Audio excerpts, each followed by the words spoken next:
And we'll get things kicked off. Welcome, everybody. We see other people are joining on. We're pumped to have everybody here. For those of you who don't know me, I am Kyle Savick. I am the men's ministry coordinator for FCA Lacrosse, and we are pumped to welcome you guys to the first week of the 4-week installment of our Wisdom Wednesdays. And guys, each week we're going to aim to bring you a prominent name in the lacrosse world and just get an opportunity to hear parts of their story, ask them some questions, even have them break down some film and skills to help you guys develop as better lacrosse players. And as a reminder for you guys, at the end, we're going to give you all an opportunity to ask our guest questions of your own. You guys can submit those in the chat, the column at the bottom. All right. So without further ado, guys, we have from Center Valley, PA, a former FCA national team player. He played his high school ball at Southern Lehigh, where he was an Under Armour All-American. And he currently attends Lehigh University, and he plays face-off for the Mountain Hawks there. And there's just a monster of a list of accolades that we could go on. It's astronomical. The biggest coming off a record-breaking season, winning 225 of 283 face-offs for an NCAA record of 79.5%, breaking the previous record. All right, crushing it, guys. Welcome. We have Mike Sisselberger. Mike, thanks so much for being on the call from us, man. How are you doing this evening? Kyle, thanks so much for having me. It's honestly one of the dreams come true because I remember when I was sitting in these guys' shoes at the same age, and I wish somebody could tell me some of the things that I would have experienced during that time. But thankfully, I get to talk to them now and run them through some processes that I've went through and hopefully help them not only in the lacrosse game but also in their faith. That's awesome, man. I appreciate it. We're stoked to have you on. I always love to just throw a random question right at the moment, man. What is the first thought that comes back into your head as you're back at school getting ready for the season? It's really exciting to be back at school. I obviously don't live too far away. I went to Southern Lehigh High School. It's about 10 minutes from Lehigh. But it's nice having my own room finally and not having my mom yell at me for like the wash and stuff. But at the same time, it's nice to be training with our strength coach, who's the absolute man. I don't know if everyone knows this, but I'm also on the wrestling team here at Lehigh. So it's nice to be doing that, working out, getting cardio in with those guys, and experiencing a really cool season unravel when I'm about to start my main season in lacrosse. So. That's awesome, man. Always on the grind. We love to see it. And we'll get more into that as we kind of talk through things. But the first thing I kind of want to bring up with you, and I know you've had the privilege of being on and involved with FCA, kind of throughout your time here in the lacrosse world and universe. But one of the things you've been able to be a part of is one of the national teams that went out to Vail. So talk to us a little bit about your experience, both just playing with FCA. What was it like? And then what was it like to be out in a beautiful place like Vail, Colorado? Yeah, I mean, when you put on that FCA jersey, it's definitely a different experience because when you put on a lot of other jerseys, you don't really feel like you're playing for something other than yourself. When you put on that FCA jersey, it's kind of like you're more in touch with your faith, and you're playing for a purpose to not only get better at lacrosse, but have fun and grow in faith with your friends and absolutely just be a baller. Because the FCA team, I mean, at least the one I played on and the ones I've seen, haven't seen a bad team yet. We've all been a bunch of studs, so it's nice to be able to play with really good guys, but also have a good time while doing it. When we were in Vail, we did a lot of cool things. Like we went paintballing, we did like water excursions. Like it was just really fun time because it takes you away from the super serious like summer circuit that you'd think that you go through and lets you have fun while playing lacrosse and being a kid. So if anybody in this room has the opportunity to do that, definitely say 100% do it. It was just an awesome experience to not only grow in my faith, but grow as a person. And we got a really fun time there, to be honest. Oh, that's awesome. I know too, as a member of FCA, you've had kind of different experiences for you, both playing, coaching, helping develop. What for you has been maybe one of the most impactful moments you've had through FCA? I would say the most impactful moment would be the Lebanon Valley College LVC camp. I kind of got introduced to that in high school. I was coming off a really good high school year, so they invited me to come coach faceoffs. But what really surprised me was the not only the lacrosse aspect of it in the afternoons or in the mornings, but like at the end of the day, you get to hang out with your buddies, eat dinner, eat lunch, and then you go to an awesome worship service and kind of just like get to praise God and just celebrate your day. I mean, you have the opportunity to walk, run, play lacrosse. A lot of people don't have that opportunity. So it's nice at the same time just to take everything in and just get off your cell phones and have fun with your buddies that you make new friends. Heck yeah, man. That memory brings me back. I think that was the first time you and I got a chance to meet. And I just remember seeing this guy who shoulders looked a little too broad to fit through the door, just coming up with a big smile on his face. So that was exciting just to see you from that age, coming off that high school senior season to, hey, I'm not sure where I'm going to go to college. It's kind of got a few things in the works. I think I'm going to try out Lehigh and we'll see how it goes. And just seeing how just your career has skyrocketed from that point. It's really surreal, man. That's awesome. I love that being one of your favorite experiences. We really appreciate you being there too. And continuing, I know we had you there this previous summer as well, just kind of popping in and just being a part of it, man. It's always a pleasure.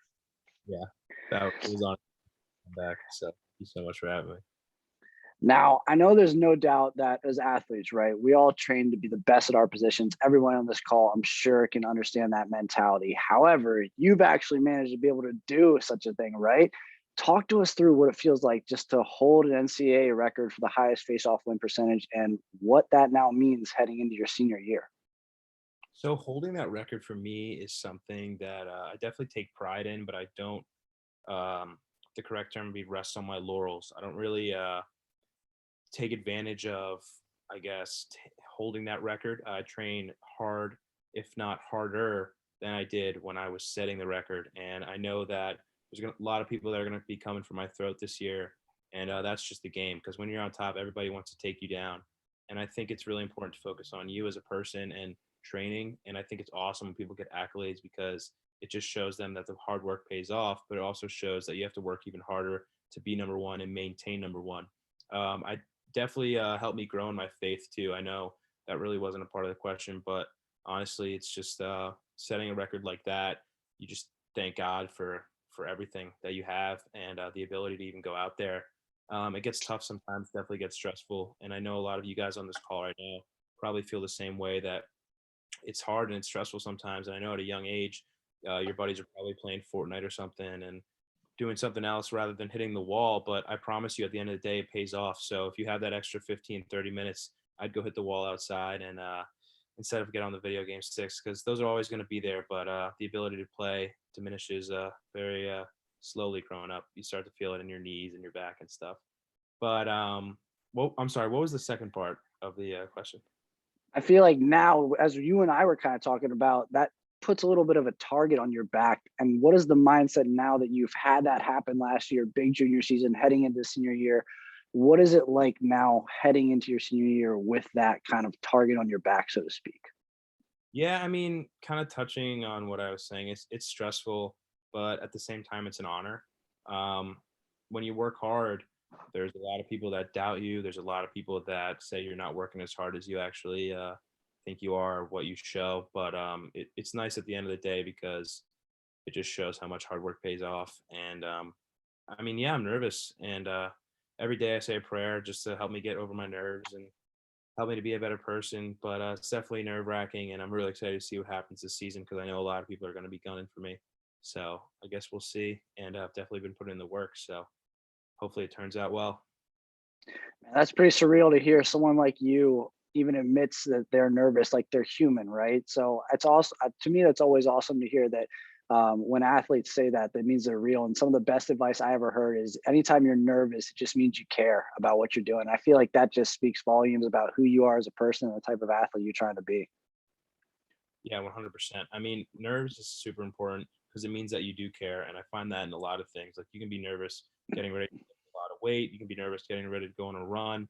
And nerves, it just means that you're ready. You're ready to go. Because if you didn't feel anything, then it's probably not worth doing. And I firmly believe that anything worth doing is worth overdoing. So you just got to be smart, take care of your body, listen to your parents. I would definitely go back and tell my younger self that, 'cause there was a lot of times where my dad had to drag me to face-off practice when I didn't want to go. I wanted to stay and like swim with my friends or something. But at the end of the day, it all worked out. It was actually this one time we were driving, and we actually we got rear-ended, and my dad's like, I was like in the back seat, and I was like, yes, don't have to go to face-offs today, because we got rear-ended on our way to face-off practice. And he was like, no, like I'm driving. So he drove all the way down there with a broken fender and just got the guy's insurance quickly, so I wasn't late for face off. So at the end of the day, guys, your parents do know what they're doing, and I promise it pays off, even though in the moment there's definitely thoughts that there's other things that you can be doing. during that time. Man, if that story doesn't explain the Sisselberger grit mentality, I don't know what does. That's awesome, man. Yeah. He, I want to get now into the nitty gritty, the details of what makes Mike Sisselberger Mike, right? Walk us through a little bit of your daily life. What is it like to be a Division I student athlete, having to balance school, athletics, social life, spiritual life, and anything else extra you want to throw in there, right? Yeah. So one thing that I've grown up realizing is that you can be good at 3 things in college, or you can be great at 2 things. That's school, that's family life and religion, and that's social life. So obviously, we like to pick the two important ones there. We have school and we have family life and religion, and there's social life there too. So one thing that I realized is you can be good in all those categories if you just lollygag your way through and kind of just be lackadaisical and not do much. But you can be great at the other two if you set your mind straight and kind of focus. So that's what I've kind of learned as I grew up. Definitely in college, I'd say my freshman year I had a hard time doing that, but I mean everybody does, and you have to grow somehow. But it's tough. So I guess a day in my life, wake up around 8 a.m. We go lift with our head strength coach here, Eric Marcosi. He's the absolute man. We do a lifting session from 8 a.m. to 10 a.m. And we do a little cardio / conditioning from like 10:30 to 11. It's quick out on the turf. Today was kind of tough. It was 19 degrees here in Bethlehem, Pennsylvania. And I forgot my hoodie and my beanie. So I was out there in a t-shirt and shorts. But we got through it. So then after that, I take a little break, go to our local sandwich shop. I get my favorite sandwich called the Gucky. It's like a cheesesteak with egg on it and Chipotle. Yeah, I probably eat that like 4 or 5 times a week. It's and then get ready for wrestling practice later on in the afternoon, and start wrestling in probably late September, early October, and then I go all the way to when we start January 20th. That's when we start lacrosse.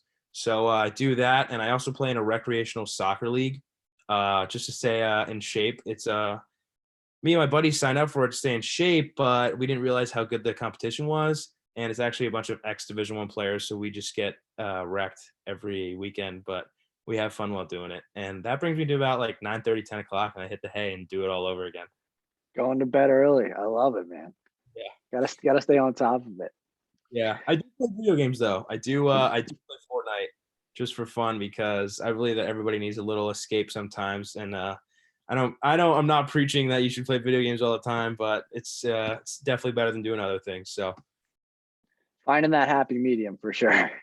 exactly. Now getting into where we're at with the team. So I feel like Lehigh has always been a team right on the cusp of things, lurking in the shadows.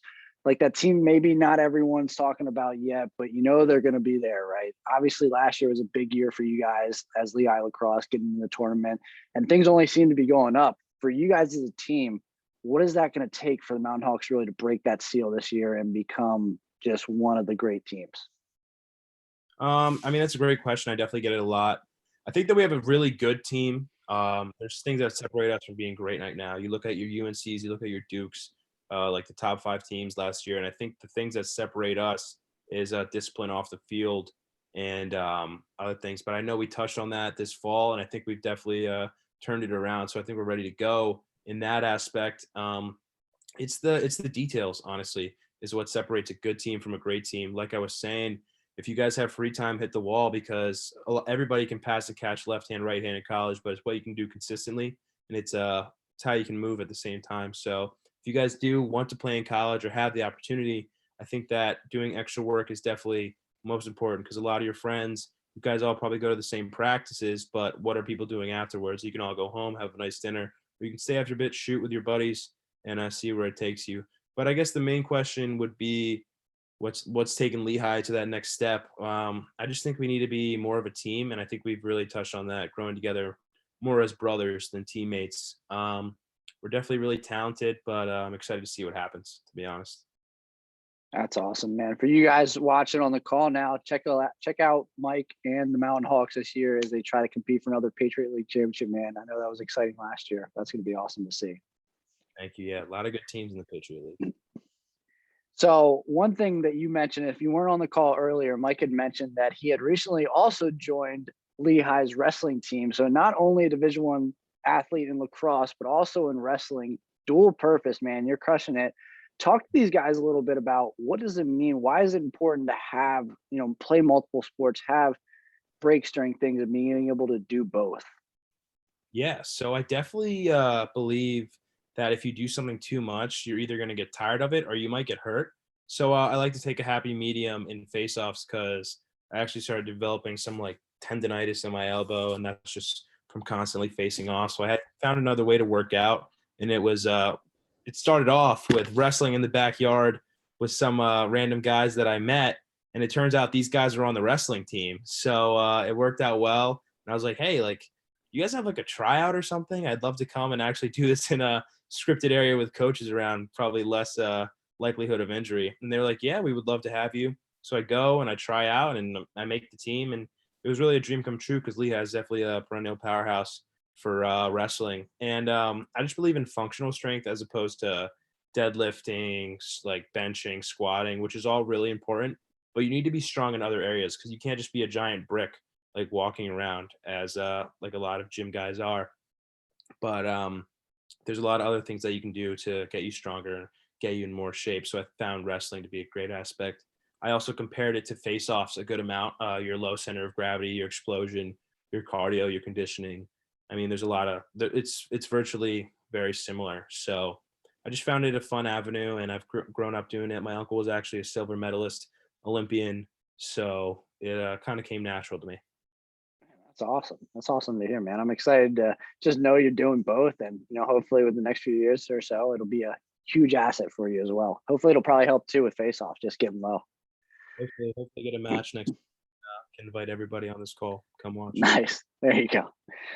I want to dive into a little bit more of you personally. I've had the pleasure of getting to know you personally over the past few years. It's been an absolute honor, my man. And over those years, you've continued to show that your faith is a priority in your life. And talk to us a little bit about what it means to live out your faith both on and off the field and why it's been such a big part of your life.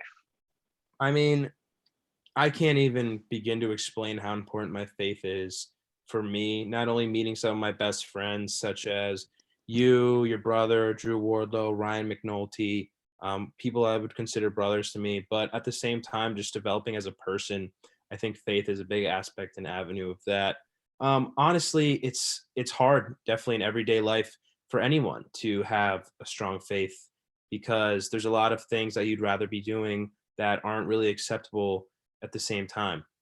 At a young age, I mean, I definitely would just kind of start, if you want to say like a quick prayer in anything you do. And I think you'll see, I don't know what the word would be, you'll see a reaction or you see like a outcome that maybe you thought wouldn't happen if you didn't say a prayer.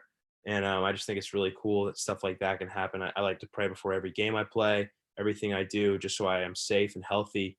Honestly, I can't express how important faith is to me because I know that God has brought me where I am right now, and I know that He's given me this talent. So it's definitely an uphill battle because there's a lot of a lot of people in college that don't feel the same way. So it's nice. Man, that's awesome. I know for you, you've always been great about making faith a priority, and it's amazing to hear things like that to maintain both on the field and off the field. They remain the same, right? And it's so cool to be able to understand even someone of that caliber, that level, keeping that a priority. 100%. And I firmly believe that's what got me to where I am today. And I wouldn't have the work ethic or drive that I think I have without the ability of prayer and just to do what I do now. And definitely I wake up some days and I don't want to do anything, but I say my good morning prayer to God and suddenly feel a burst of energy. So I end up doing it anyway. I love it, man. Well, guys, we've got a cool segment we're going to jump into next where Mike is only going to bring us through some film of his and kind of talk us through a little bit of X and O's. And for those of you who don't know, when you get to that higher level of lacrosse, whether it's high school or college, a big part of the game becomes the strategy and watching film. And so Mike's going to take us through a little bit of some of his film and what that looks like as an athlete to kind of go through that and your mindset. So Mike, I'll allow you to take it away, share the screen, go for it, my man. Okay, cool. Just let me know if you guys can hear the audio in what I'm doing. Sorry, a little bit. So what I plan on doing here is kind of pausing at certain marks that I thought were cool, or maybe someone had questions as to what I was doing. And I'd say save the questions till the end so we don't like interrupt the video, but definitely keep them in the back of your head because I want to hear them, what you guys thought of this like video here, what like any questions you had while I was playing, like what I did there, what I didn't do. So I guess I'll begin.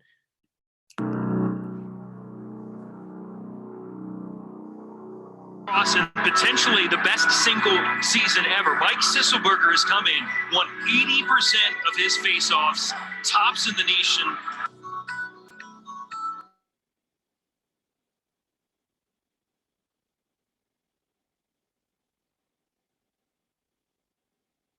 I'm sorry, I muted myself. Could you guys still hear the video audio when I did that? No? I don't think so. I'm sorry about that, guys. I'll one more time. Sisselberger statistically said the best face-off season in NCAA history. His hand speed is ridiculous, but he also packs a nasty punch. 5'9", 215. He's jacked, and he's super flexible. He's put a clinic on today, Cotter.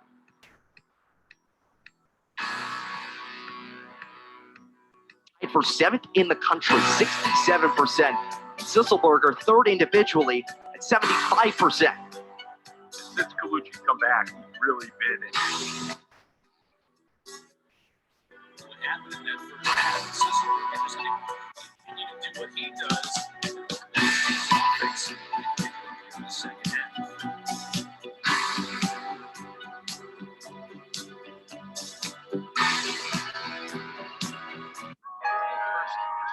Ain't this what they've been waiting for? You ready?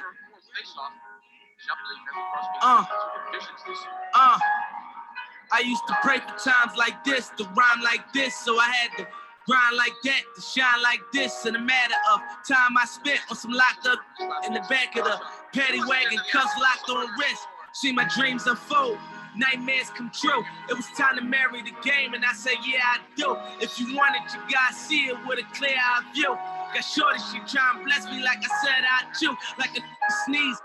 Please for them trick and squeeze, I'm getting cream. Never let them get in between of what we started. Look, but I'm lying hearted. They love me when I was stuck and they hated when I departed. I go and get it regardless. Draw it like I'm an artist. I'm crawling, went straight to walking with foreigns in my garages are foreign. Menage, sucking and swallowing anything for $1. They tell me get him, I got him. I did it without an album. I did it for Mariah. Love, I'm on fire. Icy as a hockey ring. Hey, Mike, can you pause there real quick? So, yeah, so real quick. So talk us through a little bit, like what's the mindset of happening kind of through each face-off as you go through it? Yeah, so when I'm going up to the X, I just like to clear my mind because if you're thinking of other stuff, there's a lot that can get in between you and hearing a whistle because it's such a split second, but it's so important, obviously, as I don't know how many face-off guys we have on the call, but obviously it's so important in hearing that whistle because you only get one shot at it every time you go out there. So I just like to clear my mind and kind of just like a little thing I do is like, God, if it's your will, help me to win this face-off. Because sometimes, honestly, guys, it's not. There's a lot of wrong steps you can take in if you win or lose. And I firmly believe every step you take is ordered by the Lord. So don't be, can you guys hear me just fine? Yeah. Don't be afraid if you lose one or a couple because it could be for a better reason. At the end of the day, I just walk up there and know that my training's got me to where I am today. So I fall back on that. Oh, fantastic, man. So do me a favor real quick, if you could here, and maybe it might be better if you mute the audio on the YouTube video and then kind of rewind a little bit and show us, what are you doing when you go up to a face-off? What is the technique? What's helping you kind of win over some of these other guys? Yeah, so I'll definitely get to a zoom in here on like a face-off. Let's see. We'll go to this one right here against Loyola. It's definitely first time I ever beat Loyola was this year, actually. So I'm lined up with these new face-off rules. I like to have this. Can you see my arrow? Yeah. So I like to have this knee kind of like a 90-degree angle so I can get a good drive into the ball right here. and you can't see my back leg, but as you can see, this guy's back leg is at like a little like cocked position. It's kind of like dangling, and you don't really gain much power off of that. So if you can see here, mine's a little more straight than his is. And like a back squat, you want to drive off that back foot and go into the ball. So I think I do a good job of doing that right here if you pay attention.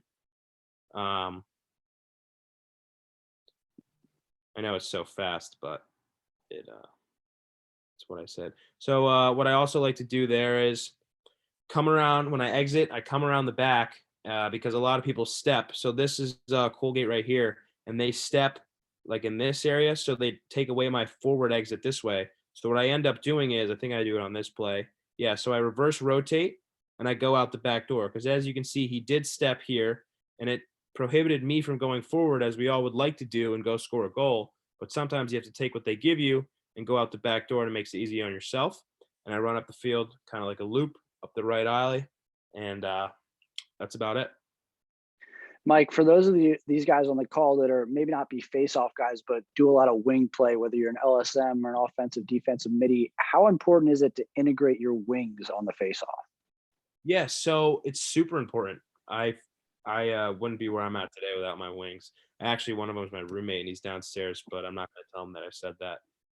So one thing I like to do is have the roommates have the wings box out the guy. If you're really beating the guy to the clamp and you really dominate him and you'd rather have a one-on-one, I like to have them box out. I'll try to find a video of it, kind of like stepping in front of the guy, giving me an extra 2-3 seconds to get out of there. And excuse me, I had a burp. Everything they do is super important. So I actually send the ball sometimes, and I have my wings pick it up as opposed to me. And there's just a lot of things, and that's why they're incorporated in the game. They're also a great outlet and avenue if you're getting double team off the face-off. So that's awesome. Take us back to, I think I saw it was like at 3:15 on this video. It's a great face-off win for you, and then just a rip down the alley to score. What goes through your head as you win a face-off? Are you going to pass it off? Are you going to shoot? How's that all work for you? So honestly, if I see, I'll rewind a little bit. If I see this alley that I'm going to show you and no one is sliding in that time period, I'm probably going to shoot it. So this defender here, it's called hedging. So he's going to hedge towards me, but he's not going to fully commit because he thinks I'm going to dish it to this guy. But if I'm going to read this point defenseman here as to what he does, so as you can see, he steps all the way back here, and I have a clean, probably after my few steps, 10-yard, 12-yard on the run step down, which I really like. This guy's on my back, not too worried about him for a back check. And I could run even further. As you can see, this gap right here, about 5 yards between me and the defenseman.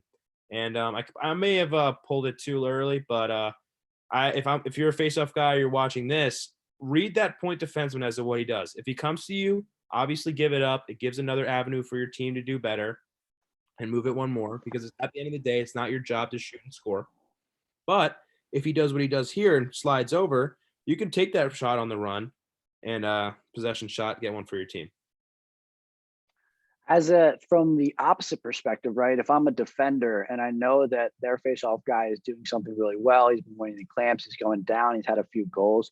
What is it going to take to stop someone like you, right? If you're on the defensive end. Right. So, I mean, at the end of the day, I'm only human.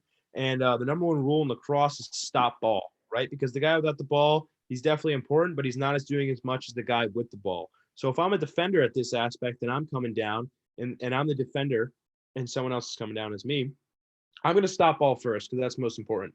And then I know the stereotype behind face-off guys is they can't really shoot. But I'll be honest with you, you put a stick in anybody's hands from about 6 to 7 yards, I'll give really anybody off the street a good shot of just pulling it over and putting one in the back of the net. I'd say 2 out of the 5 times. So it's always really important to stop ball. And if he moves it to the attackman, we'd rather have that attackman shoot it from about 10 to 12 yards than a face-off guy who can just shoot it really fast from about 5. Now, is shooting for you something you practice, or is it just, I'm going to get the face off, I'm going to get the win, hopefully it goes in?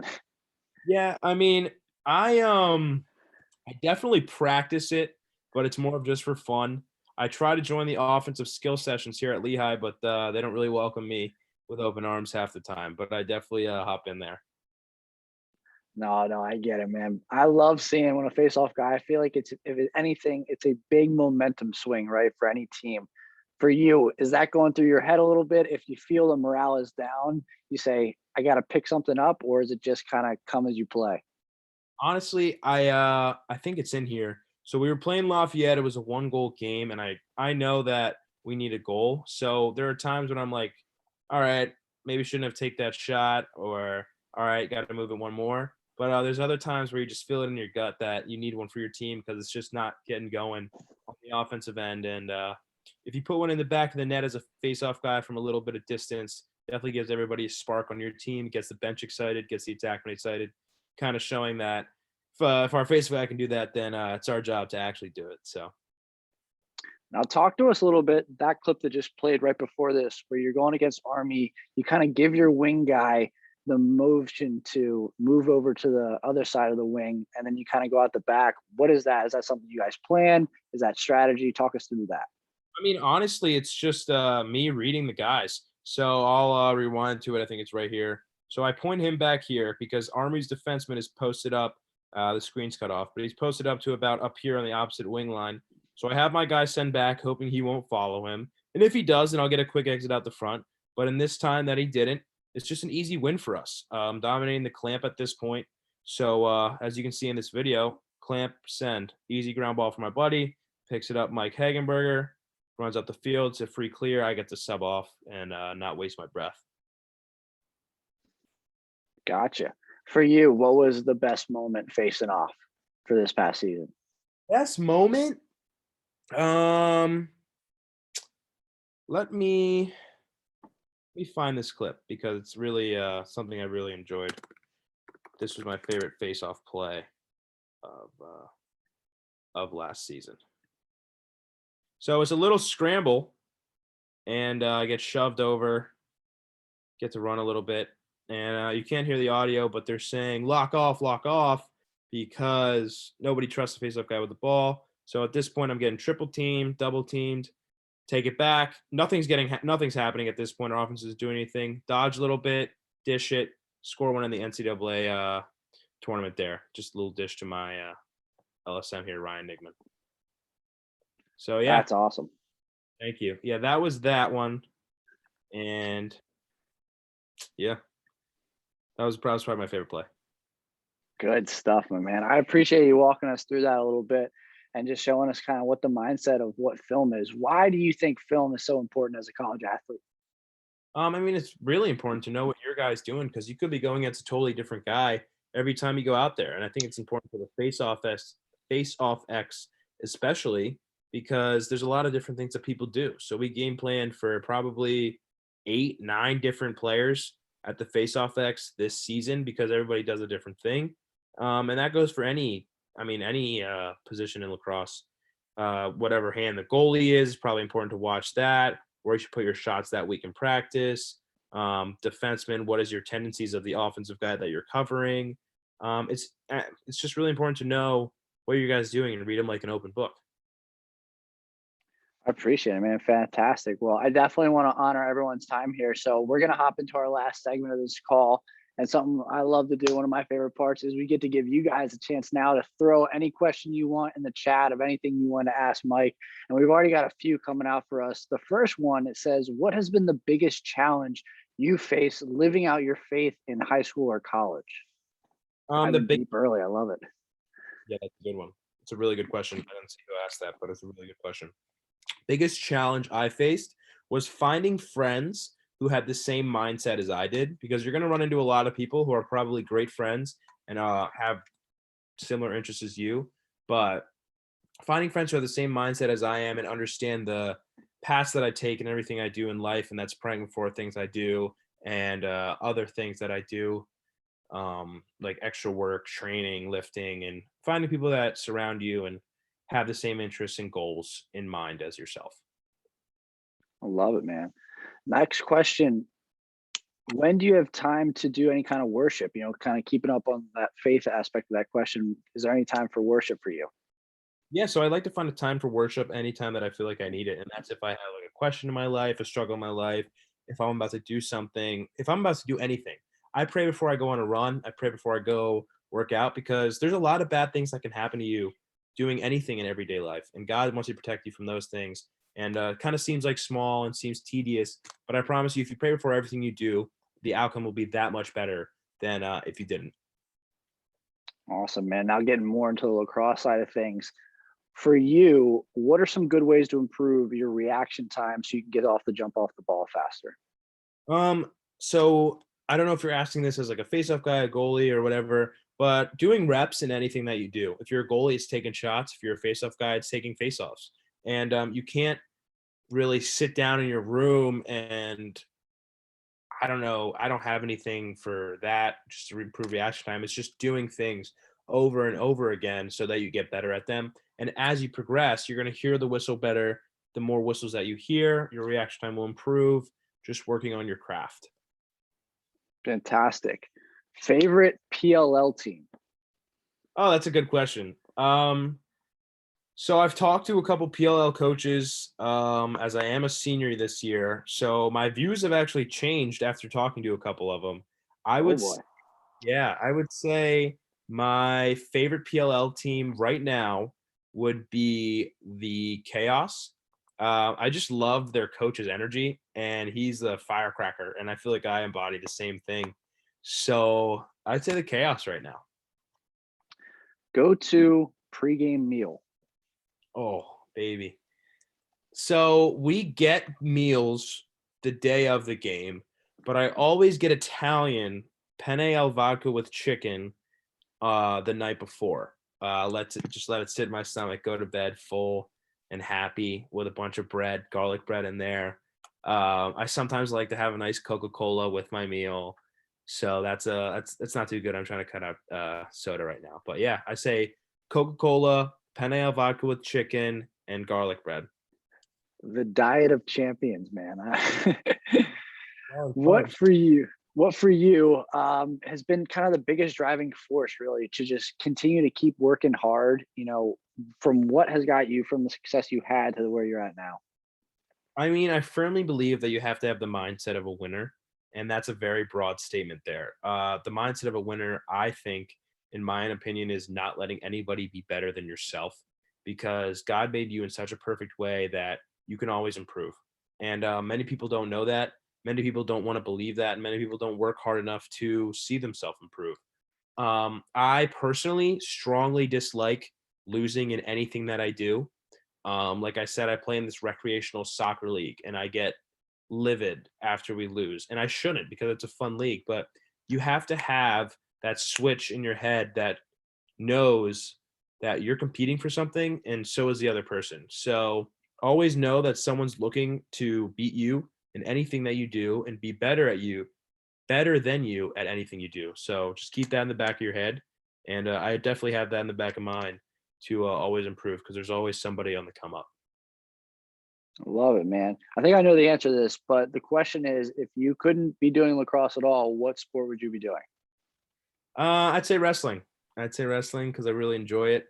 And I kind of touched on that earlier. I'm on the team here. So that, if I was tall, maybe like basketball or something, but I enjoy basketball. I just am horrible at it.